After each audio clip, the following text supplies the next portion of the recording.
وہ جانور جو 2050 کے بعد انسان نہیں دیکھ سکے گا۔ جنگلی حیات کے ماہرین کا دعویٰ ہے کہ 1970 سے لے کر اب تک 58% جنگلی حیات میں کمی ہوئی ہے۔ اگر انسان کا رویہ اس زمین کے ساتھ یہی رہا تو اگلی کچھ دہائیوں میں بہت سے ایسے جانور ناپید ہو جائیں گے جو اس دنیا کا اتنا ہی حصہ تھے جتنا کہ کوئی بھی جاندار تھا۔ ہم آج آپ کو چند ایسے جانوروں کے بارے میں بتاتے ہیں جنہیں انسان 2050 کے بعد اس زمین پر نہیں دیکھ سکے گا۔ ایک نسناس انسان کی طرح دکھائی دینے والا بندر۔ نسناس جنگلی حیات میں ماحولیاتی نظام کا اہم حصہ ہے۔ اس کی غذا کا دارومدار مختلف پھلوں اور سبزیوں پر ہوتا ہے۔ یہ اپنے لمبے بازوہے کی وجہ سے درختوں کے درمیان جھولنے والا جانور ہے، مگر جنگلوں میں درختوں کے کٹنے کی وجہ سے اب اتنے درخت نہیں رہے جن پر یہ جھول سکے۔ ان جانوروں کی 2 انواع ہیں اور بدقسمتی سے دونوں ہی انواع کو مٹنے کا شدید خدشہ ہے۔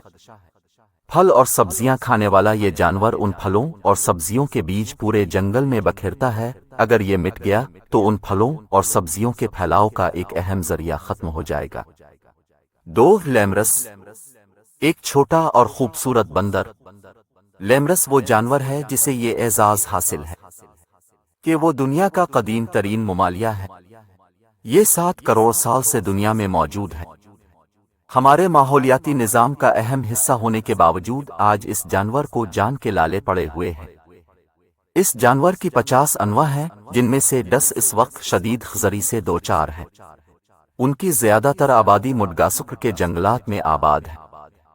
اس جانور کی ایک اہم نوع جو جسامت میں گوریلا جتنی تھی پہلے ہی فنا ہو چکی ہے۔ سائنسی تحقیق میں اس جانور سے بہت کام لیا گیا ہے مگر آج انسانی آبادی کے ہاتھوں اسے فنا کے خوف نے گھیر رکھا ہے۔ نمبر 3، سمندری کچھوا۔ سمندری کچھوے اس زمین پر 10 کروڑ سال سے موجود ہیں مگر بدقسمتی سے ان کی اکثر انواع فنا کی بھیڑ چال میں ہیں۔ ان کی آبادی کے خاتمے کے پیچھے سب سے بڑی وجہ ماہی گیر ہیں جو مچھلیوں کے جال ڈالتے ہیں تو ان میں یہ کچھوے بھی آ جاتے ہیں۔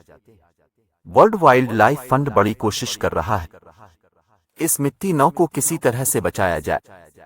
اس کے لیے ایک اسکیم شروع کی گئی کہ جو بھی شخص ان کچھووں کو اپنے گھر میں پالتو جانوروں کے طور پر پالتا ہے اسے ادارہ فنڈ مہیا کرتا ہے۔ 4، گینڈا۔ گینڈے کی 5 انواع ہیں اور پانچوں ہی مٹنے کے کنارے پر ہیں۔ ان کے مٹنے کے پیچھے انسان کا یہ خیال ہے کہ اس کے سینگ بہت قیمتی ہوتے ہیں۔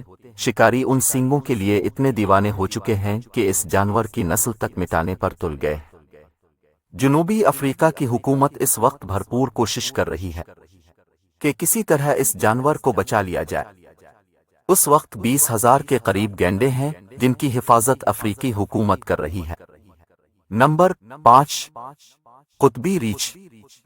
اس کو فی الحال غیر محفوظ جانوروں کی صف میں شامل کیا گیا ہے اور فوری مٹنے کا کوئی خدشہ نہیں ہے، مگر جس تیز رفتاری سے ماحول کی آلودگی میں اضافہ ہو رہا ہے ان جانوروں کے مٹنے کا خطرہ بڑھتا جا رہا ہے۔ یہ برف کے جانور ہیں مگر ماحولیاتی تبدیلیوں کی وجہ سے قطبین پر برف کم ہو رہی ہے، جس کی وجہ سے اس جانور کو شکار اور ملاپ کے لیے لمبے فاصلے طے کرنے پڑتے ہیں۔ یہ جانور ذہین ہے جس کی وجہ سے یہ دوسرے ریچھوں کے ساتھ ملاپ کر کے اپنی نسل بچانے کی کوشش کر رہا ہے مگر بہرحال ملی جلی نسل کے یہ ریچھ قطبی ریچھ نہیں ہوں گے۔